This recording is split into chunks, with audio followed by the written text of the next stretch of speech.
سید الاولین والآخرین سیدنا و حبیبنا نبینا و کریمنا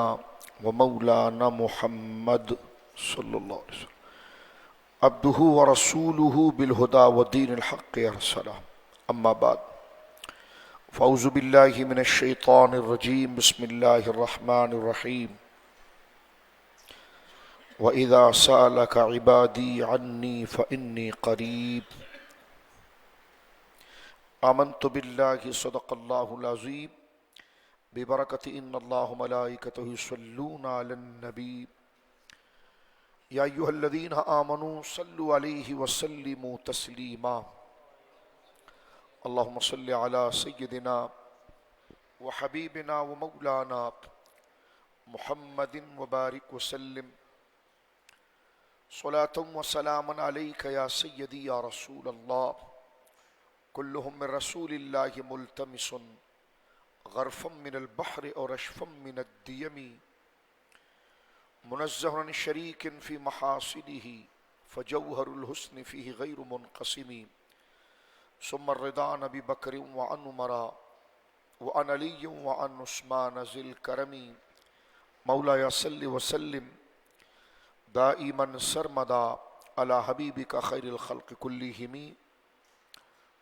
گزشتہ چند جمعوں سے ہم نے انٹرفیتھ کے حوالے سے انٹرفیتھ ڈائیلاگ کے حوالے سے اسلام کا سیاسی نظریہ اس پر تقریباً 2 جمعے ہم نے موجودہ صورتحال فلسطین کے حوالے سے ذکر کیے. اللہ رب العالمین فلسطین کے مسلمانوں پر اپنا خاص فضل و کرم فرمائے اور جو ان پر ظلم و بربریت کا مظاہرہ کر رہے ہیں اللہ ان کو انجام تک پہنچائے. لیکن اس سے قبل ہم نے 11ویں شریف کے عنوان سے جہاں ایک اہم موضوع ذکر کیا تھا وہیں پر ایک چیز باقی رہ گئی تھی جس کو ہم آج جمعے کے درس میں اس کی تکمیل کی طرف چل رہے ہیں اور وہ یہ ہے کہ دعا کی قبولیت کی جگہیں کون کون سی ہیں. کیونکہ دعا حضور سید عالم صلی اللہ علیہ وآلہ وصحبہ وبارک وسلم کا ارشاد ہے الدعاء سلاح المؤمن. دعا مومن کا اسلحہ ہے کہ جس کے ذریعے وہ مشکلوں سے لڑتا ہے، تکلیفوں سے لڑتا ہے، مشکلوں سے لڑتا ہے اور اپنے رب سے خیر کو طلب کرتا ہے. وہیں ارشاد ہے نبی پاک صلی اللہ علیہ وسلم کا کہ الدعاء مخ العبادہ. دعا جو ہے وہ عبادت کا مغز ہے. اور یہ بھی ارشاد ہے کہ جو رب کریم سے دعا نہیں کرتا اللہ رب العالمین اس بندے کو پسند نہیں فرماتا. اس لیے نبی مکرم صلی اللہ علیہ وسلم کی خود قرآن میں اور نبی پاک صلی اللہ علیہ وسلم کی مسنون طریقے میں ہمیں دعا کے کلمات، استعداء کے کلمات کثرت کے ساتھ ملتے ہیں. جیسے قرآن کی مشہور دعا ربنا آتنا فی الدنیا حسنہ وفی الآخرۃ حسنہ وقنا عذاب النار یا ربنا لا تزغ قلوبنا بعد اذ ہدیتنا وہب لنا من لدنک رحمہ انک انت الوہاب. یہ دعاؤں کا سلسلہ ہے جو ہم نے گزشتہ جمعوں میں ذکر کیا. لیکن سوال یہ ہے کہ وہ کون سے مقامات ہیں جہاں دعا کی قبولیت بہت زیادہ مؤثر ہو جاتی ہے. ان مقامات میں سے ہمارے محدثین نے کہ جن کی باتوں کو قصہ کہانی نہیں کہا جا سکتا، وہ اسلام کا بنیادی ماخذ ہے، اسلام کی بنیادی سورس ہے. وہ علماء جنہوں نے علم حدیث پر کام کیا، جنہوں نے حدیث کی بڑی بڑی کتابیں لکھی، جن کی شخصیت بائیوگرافی کا اگر مطالعہ کیا جائے تو اپنے قول میں وہ سچے، اپنے عمل میں وہ متقی و پرہیزگار، اور امت نے ہمیشہ ان کے عمل کو اور ان کے طریقے کو بہت بڑا مرتبہ اور مقام دیا اور بہت بڑا درجہ اور سلسلہ اللہ رب العالمین کی جانب سے ان کو عطا ہوا۔ بچے کو ادھر کر دو، عقل سے کام لو۔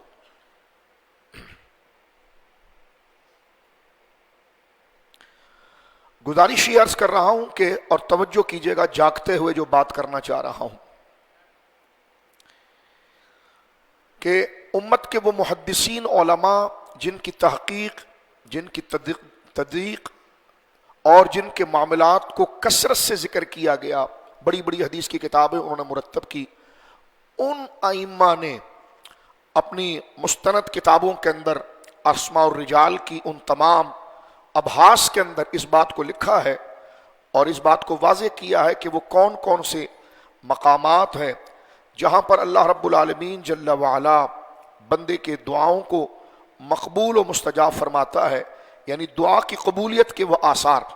اس میں علماء کرام نے اس بات کو لکھا ہے کہ چند چیزوں میں سے آپ ارشاد فرماتے ہیں علماء کرام کہ جیسے سحری کا وقت ہے، اس وقت اللہ رب العالمین جل وعلا دعاؤں کو قبول فرماتا ہے۔ افطار کا وقت ہے، اس وقت اللہ رب العالمین دعاؤں کو قبول فرماتا ہے۔ امام الذہبی رحمۃ اللہ علیہ جو محدثین میں بالخصوص اسماء الرجال حدیث کا جو سب سے حساس اور سب سے بڑا اور سب سے ضروری شعبہ ہے کہ جن لوگوں سے حدیث ہم تک پہنچ رہی ہے وہ لوگ کون تھے، ان کی تاریخ کیا تھی، تو یہ انتہائی ذمہ داری پر کام کرنے والے علماء ہیں، اور دین میں بال برابر بھی آنے والی خرابی کو بڑی باریک نظر سے دیکھ کر اس کو آئیڈینٹیفائی کرتے ہیں اور واضح کرتے ہیں کہ یہ چیز اسلام کے خلاف ہے، دین کے خلاف ہے، کیونکہ ان کا لکھنا اس راوی کے بارے میں سند اور اعتبار بنتا ہے، اور پھر وہ راویوں پر اعتبار کر کے رسول مکرم صلی اللہ علیہ وسلم کی حدیث کو لیا جاتا ہے۔ ایک چھوٹا سے بھی طالب علم میری اس بات کو سن کر اس بات کا احساس کر سکتا ہے کہ جن علماء کا حوالہ دیا جا رہا ہے اور جن کے منصب اور مقام کو ذکر کیا جا رہا ہے، اسلام میں ان کی کس قدر ہے، مقام ہے، اگر ان کو ہٹا دیا جائے یا ان کی ذات کو مطعون یا ان پر کوئی فتویٰ داغ دیا جائے تو پھر علم حدیث کا ذخیرہ ہم سے رخصت ہو جائے گا،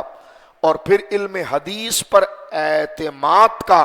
کوئی اور ذریعہ ہم پر نہیں بچے گا، جن میں ایک بہت بڑی شخصیت 7ویں صدی ہجری کی عظیم جل و قدر شخصیت امام شمس الدین ذہبی رحمہ اللہ کی ذات ان علماء کے اندر اور ان تحقیق اور باریکی سے علم حدیث کے ایک ایک پہلو کو دیکھنے والی شخصیات کے اندر شمار ہوتی ہے۔ میں پہلے حوالہ پیش کر دیتا ہوں تاکہ بات مکمل ہو جائے۔ امام ذہبی نے سیر اعلام و نبلا، جو آپ نے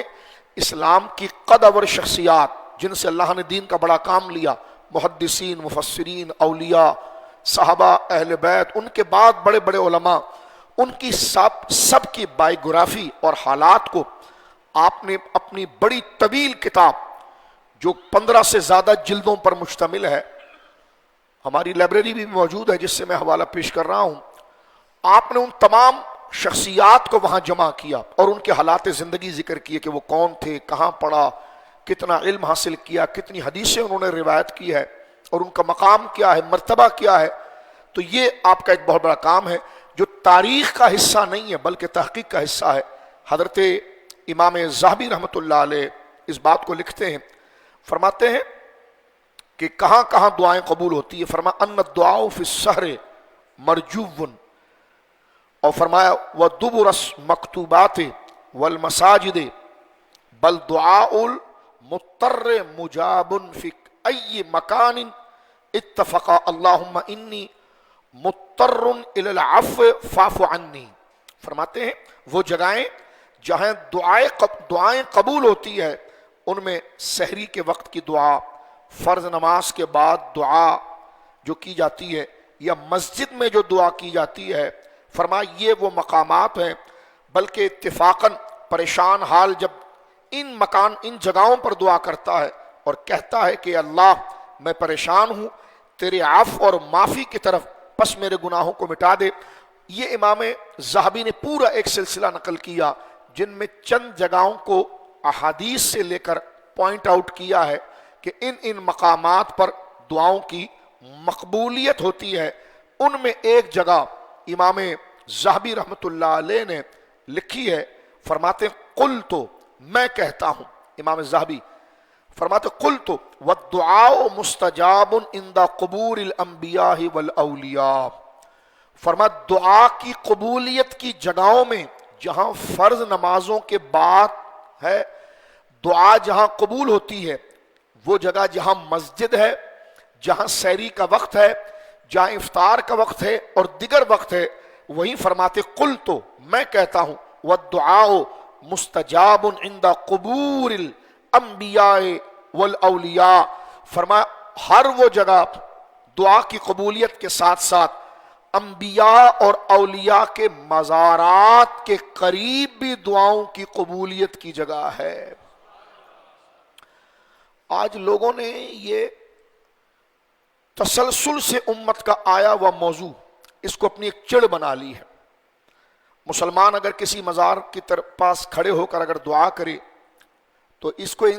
اپنے فرقے کی اینک نکال کر میری گفتگو سنیے گا،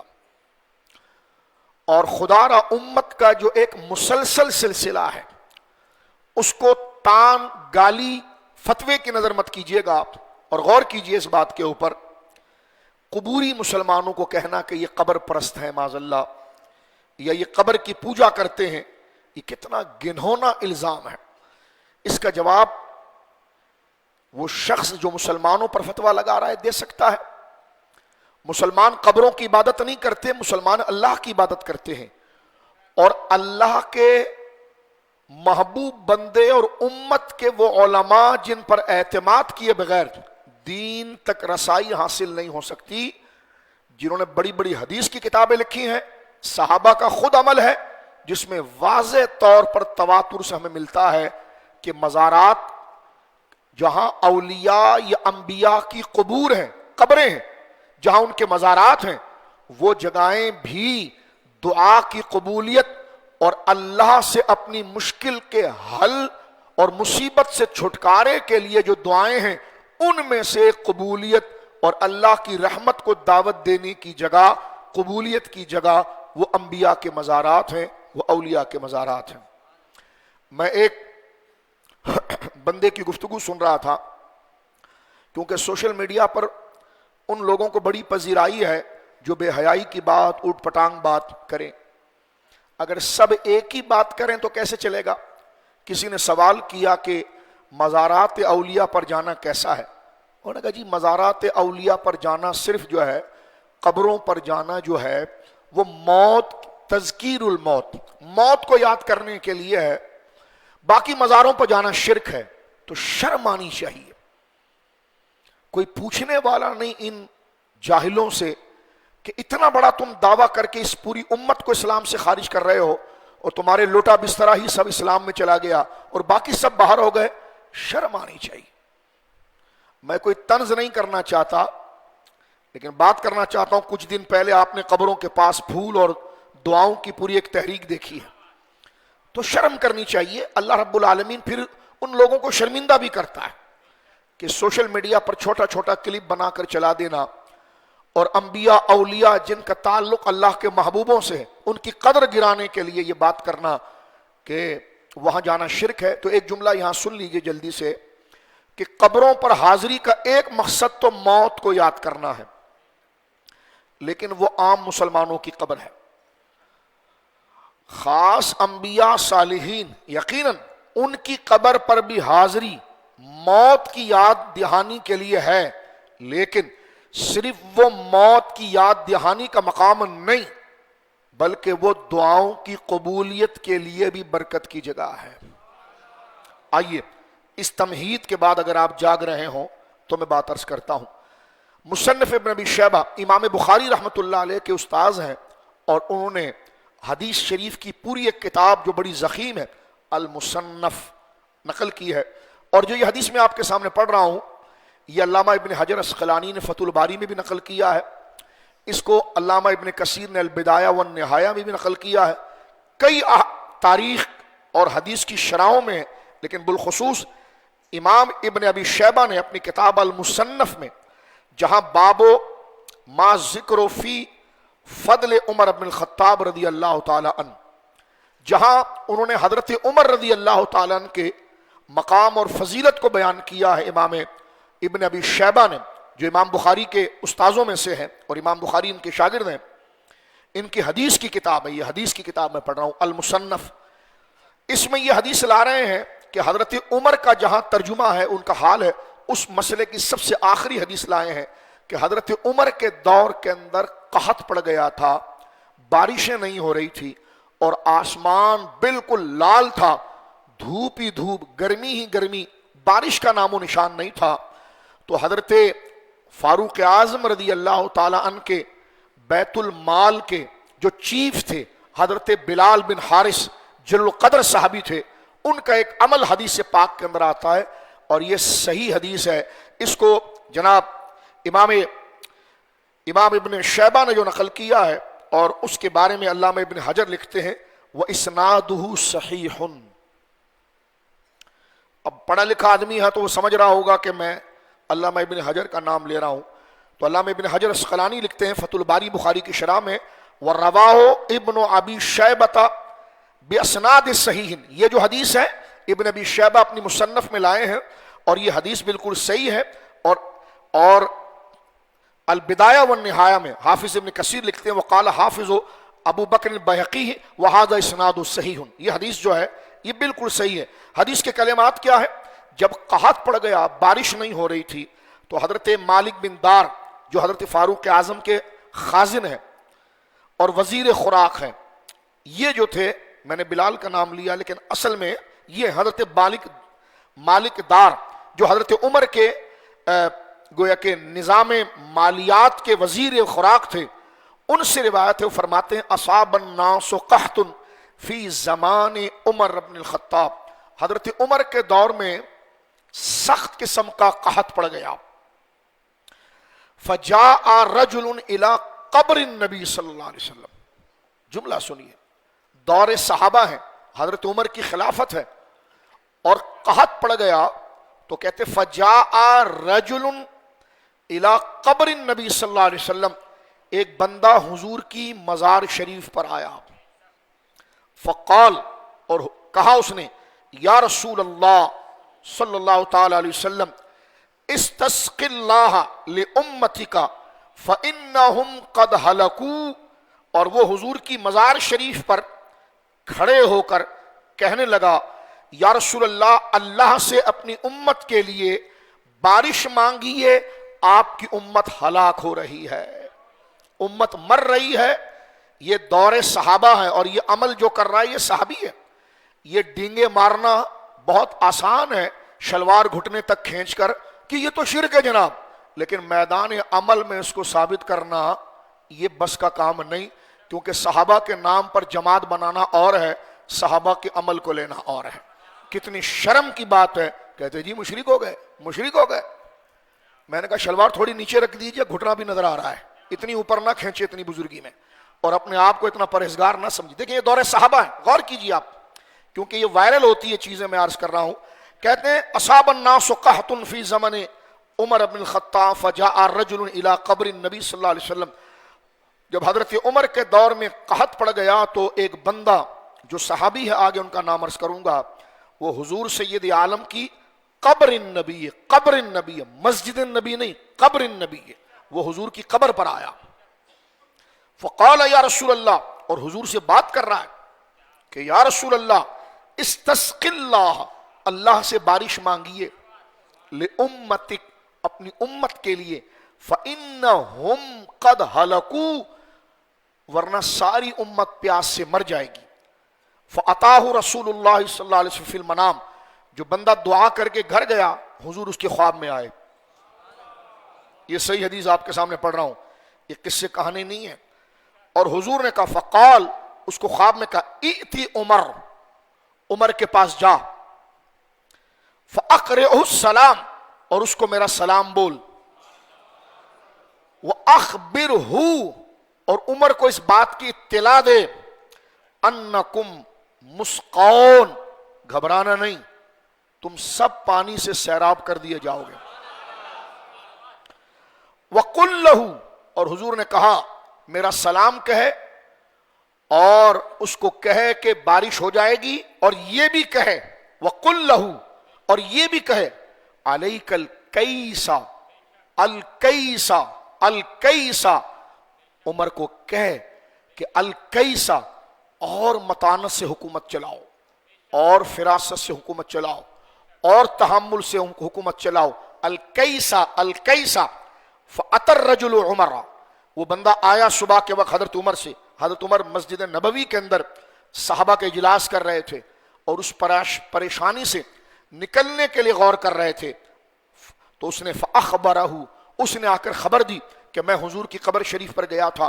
اور میں نے حضور سے کہا یا رسول اللہ سے بارش مانگ کر دیجئے ورنہ یہ ساری امت ہلاک ہو جائے گی۔ تو رات کو میں سویا تو حضور خواب میں آئے اور حضور نے مجھے حکم دیا کہ میں آپ کے پاس آؤں اور حضور کا سلام پیش کروں اور آپ کو یہ کہوں کہ حضور کہہ رہے تھے الکیس الکیس، بہت فراست سے، بڑی متانت سے، بڑی سنجیدگی سے عمر حکومت کو چلاؤ۔ جب حضرت عمر نے سنا فبکا عمر بہت روئے،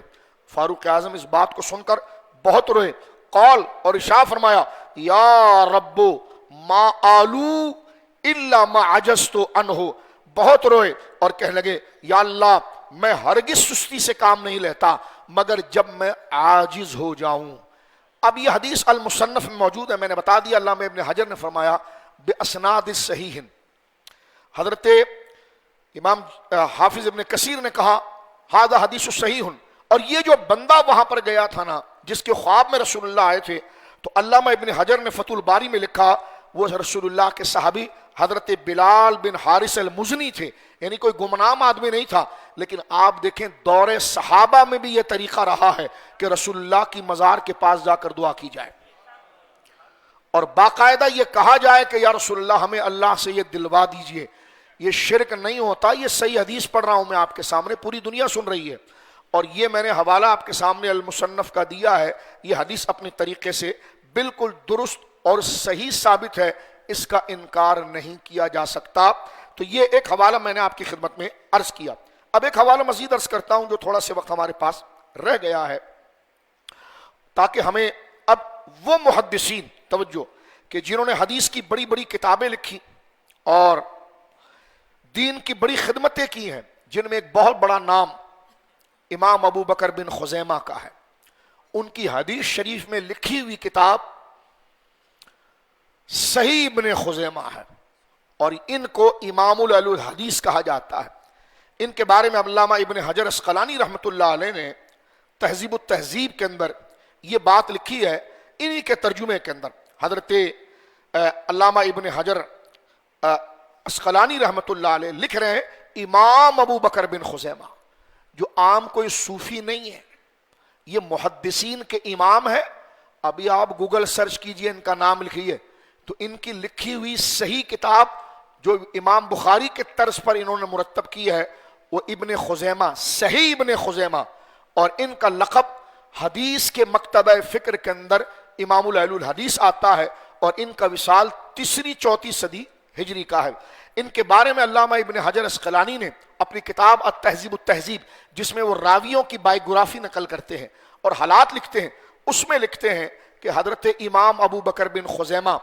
مشہد میں رہتے تھے۔ مشہد آج کا موجودہ ایران کا جو شہر ہے مشہد، اس کا پرانا نام توس تھا، طوطے والی طاء کے ساتھ توس۔ مشہد میں رہتے تھے جہاں مزار ہے حضرت موسیٰ کاظم رضی اللہ عنہ کے شہزادے سرکار مولا امام علی رضا پاک کا۔ تو کہتے ہیں وہ سمعت ابا بکر محمد بن مؤمل ابن حسن ابن عیسیٰ یقول،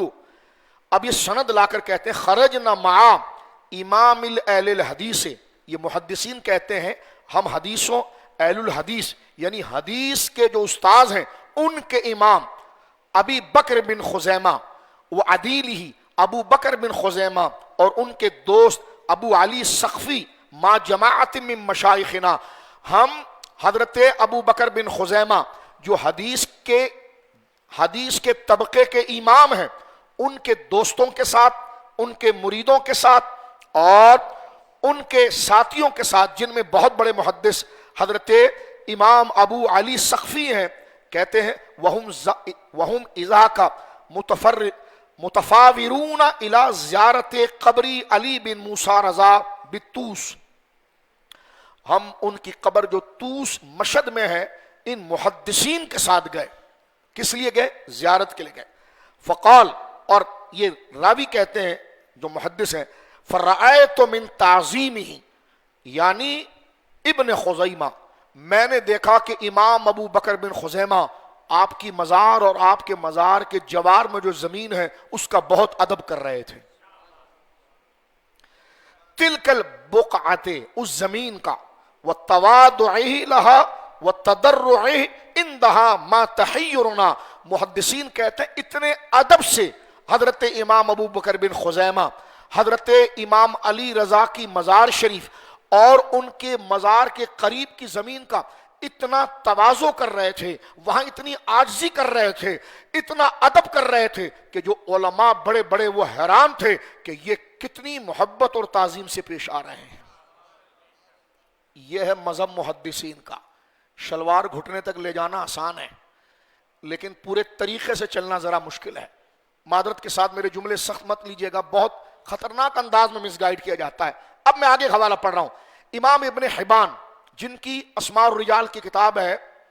کتاب الثقات، یہ بھی وہ بائیوگرافی مرتب کرنے والے، یہ بھی طوس میں تھے. ان کا عمل سنیے. یہ سارے محدثین ہیں، صوفی اس میں کوئی بھی نہیں ہے، جنہوں نے حدیثوں کی کتابیں لکھی ہیں. میں حیران ہوں یار، کس طریقے سے کہہ دیا جاتا ہے کہ وہاں دعا کرنا شرک ہے. توبہ استغفر. اور لوگ ہضم بھی کر جاتے ہیں. تو میرا جی چاہا کہ اس کا بقیہ حصہ میں جمعے میں پڑھوں تاکہ، تو علامہ ابن حبان یہ کتاب الثقات میں پڑھ رہا ہوں. کتاب الثقات، علامہ ابن حبان کہتے ہیں خود زرت مرارا کثیرا، میں بہت دفعہ گیا ہوں حضرت مولا علی رضا کے دربار پہ. آگے کہتے ہیں وما حلت بی شدت فی وقت مقام بطوس،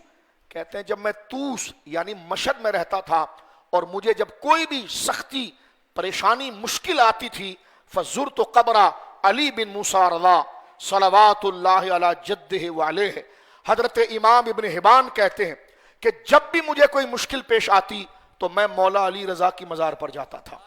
اللہ درود بھیجے ان کے دادا محمد رسول اللہ پر صلی اللہ علیہ وسلم اور ان پر. اور کیا کرتا؟ وَدَعُوتُ اللَّهَ تَعَالَى إِزَالَتَهَا أَنِّي إِلَّا أُسْتُجِيبَ لِي، میں ان کی مزار کے پاس جا کر اللہ سے دعا کرتا تھا کہ اللہ میری اس مشکل سے میری جان کو چھڑا دے. وَزَالَتْ عَنِّي تِلْكَ الشِّدَّةُ، اور مجھ پر جو یہ پریشانی آئی ہے یہ زائل ہو جائے، ختم ہو جائے. کیا کہتے ہیں امام ابن حبان؟ کہتے ہیں وَهَذَا شَيْءٌ جَرَّبْتُهُ مِرَارًا فَوَجَدْتُ كَذَلِكَ، فرمایا میں نے اس عمل کو بار بار آزمایا ہے. جب بھی مجھے کوئی مشکل آتی میں مولا علی رضا کے مزار پر چلا جاتا، دعا کرتا. فرماتے وَهَذَا شَيْءٌ جَرَّبْتُ مِرَارًا، میں نے مِرَارًا بار بار کنٹینیو کئی دفعہ میں نے اس عمل کو آزمایا ہے. فوجدت کذالک، اور ہر دفعہ اپنی مشکل کا حل ان کی دربار پر کھڑے ہو کر اللہ سے لے لیا ہے. یہ دیکھیے آپ، میں آپ کے سامنے ایک تحقیق پیش کر رہا ہوں کہ یہ وہ ائمہ اور محدثین ہیں جن کا یہ مقام ہے. اسی طرح امام ذہبی نے حضرت سیدہ نفیسہ پاک کا ذکر کیا ہے. حضرت سیدہ نفیسہ حضرت امام جعفر صادق کی بہو ہیں اور حضرت موسیٰ کاظم رضی اللہ عنہ کے بڑے بھائی حضرت اسحاق ان کی بیوی ہیں اور حضرت امام حسن کی پڑپوتی ہیں. امام حسن کے بیٹے حضرت زید جن سے داتا صاحب کا شجرہ چلتا ہے، دوسرے بیٹے حسن مصنع ہیں، ان سے غوث اعظم آتے ہیں. تو حضرت زید کے بیٹے حسن انوار، حسن انوار کی بیٹی ہیں حضرت سیدہ نفیسہ جن کا قاہرو مصر کے اندر بہت بڑے گنبد میں ان کا مزار ہے اور اللہ نے ان کو بڑی بزرگی بڑا مقام عطا فرمایا تھا. وقت مختصر ہے ورنہ سیدہ نفیسہ پاک کا آپ ذکر سنیں انسان حیران ہوتا ہے کہ اہل بیت میں یوں لگتا ہے کہ سیدہ زہرا کی پیدائش اس عصر میں دوبارہ ہو رہی ہے. امام ذہبی سیرہ اعلام النبلاء میں یہ جن کا میں نام لے رہا ہوں، بندہ علم کو چھوڑ سکتا ہے، ان کا نام نہیں چھوڑ سکتا، یعنی جہالت میں علم کو چھوڑ دے گا، اس لیے کہ یہ وہ ہستیاں ہیں، جیسے یہ روف، یہ چھت کھڑی ہے نا، اس پلر پر علم حدیث ان لوگوں کے اوپر کھڑا ہوا ہے۔ جیسے میں نے محدثین کا نام لیا، سیر اعلام النبلاء میں امام شمس الدین ذہبی جو شاگرد ہیں ابن تیمیہ کے، وہ کیا لکھتے ہیں؟ وہ کہتے ہیں حضرت سیدہ نفیسہ کے بارے میں، کہتے کانت من صالحات العوابد، وہ بہت نیک عابدہ خاتون تھیں، والدعاء مستجاب عند قبرها،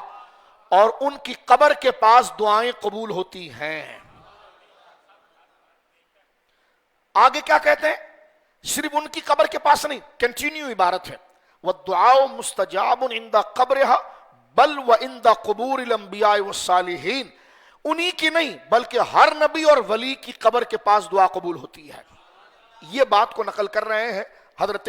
علامہ ذہبی رحمۃ اللہ علیہ، اور اس بات کو بیان کر رہے ہیں کہ محدثین نے اپنے مشکلوں کا حل اللہ سے لینے کے لیے دعاؤں کا مرکز جس جگہ کو بنایا، ان جگہوں میں سے ایک جگہ اولیاء انبیاء کے مزارات بھی ہیں۔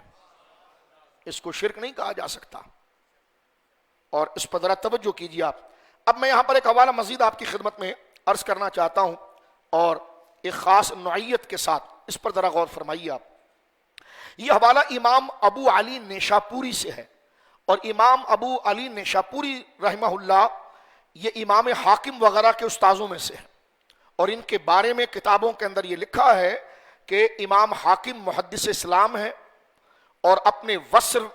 عصر اور اپنے زمانے میں علم حدیث کو بیان کرنے میں استاذ ہیں، کتابیں لکھنے والے ہیں، اور بڑے بڑے محدثین کہتے ہیں کہ ہم نے حدیث کے اندر اس سے بڑا امام نہیں دیکھا۔ ان کا نام ہے امام ابو علی نیشاپوری، نیشاپور بھی ایران میں ہے جہاں کے امام مسلم رہنے والے تھے، اور یہ امام حاکم کے استاذ ہیں۔ یہ چھوٹے بندے نہیں ہیں، کتنے بڑے بڑے لوگ ہیں۔ ان کا ایک واقعہ علامہ ابن حجر نے، عسقلانی نے تہذیب التہذیب میں لکھا، قال حاکم، امام حاکم جن کی حدیث کی کتاب مستدرک ہے، وہ کہہ رہے ہیں اس بات کو، کتنے بڑے لوگ ہیں۔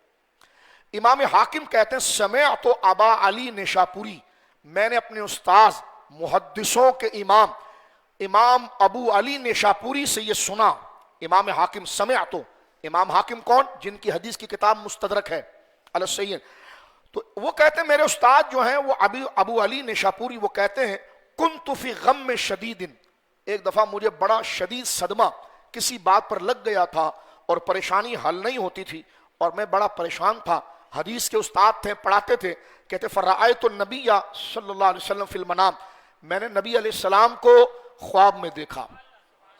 حضور مجھے اس مشکل کا حل بتا رہے تھے کہ تیری یہ مشکل کیسے حل ہوگی، تو میرے دین کا خادم ہے، کیسے حل ہوگی؟ یہ چھوٹے موٹے نہیں جو لوٹا بستر لے کے پھر رہے ہیں، یہ امام المحدثین ہیں۔ کتنی جرت ہے ان کی زبان میں یار، کتنی جرت سے یہ مسلمانوں پر شرک کا فتویٰ لگا دیتے ہیں۔ یہاں پر دیکھیں امام حاکم امام ابو علی نیشاپوری سے نقل کرتے ہیں، وہ کہتے ہیں کنت فی غم شدید فرأیت النبی فی المنام، میں نے خواب میں دیکھا کہ حضور مجھ سے کہہ رہے ہیں کأنہ یقول، گویا حضور مجھ سے کہہ رہے ہیں سر الی قبر یحییٰ ابن یحییٰ، قبر حضور مجھ سے کہہ رہے ہیں اٹھ اور یحییٰ ابن یحییٰ کی قبر پر جا۔ یہ یحییٰ ابن یحییٰ امام بخاری کے استاذ ہیں۔ آپ جب بخاری شریف کھولیں گے نا تو امام بخاری حدیث کو جب چلاتے ہیں نا تو اپنے استاد کا نام لیتے ہیں، حدثنا یحییٰ ابن یحییٰ۔ یہ کتنے بڑے عالم ہیں، دیکھیے رسول اللہ نے ان کو خواب میں کہا سر۔